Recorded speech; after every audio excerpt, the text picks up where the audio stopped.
Magandang umaga po kapamilya ko po si Father J-Boy at tayo na po at magkapet pandasal. Sa banda ng Kabisayaan tulad ng Cebu, Iloilo, Aklan at pa na rin sa ibang bansa tulad ng Prague, Italia o sa Colombia, pinagdiriwang ang Santo Niño, ang Batang Jesus.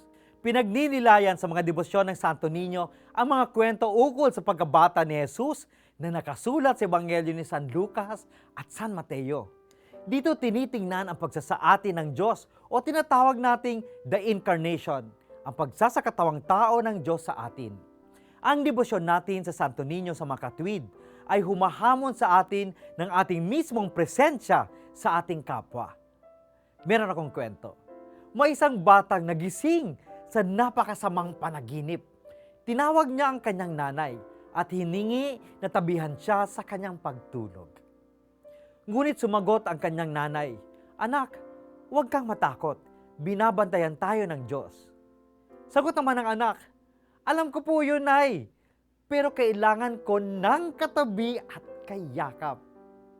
Ayon sa isang pag-aaral ng Harvard, isa sa sanhi ng problema ng depression o suicidal tendency ng mga bata ngayon ay dahil sa mga magulang na laging wala sa kanilang piling. Kaya manalangin tayo. Panginoon, sa aming debosyon sa iyong anak na si Jesus, naway tulad niya na nagkatawang tao at naging kasama namin, nawa kami rin ay maging kasama ng mga taong walang makasama sa buhay. Amen.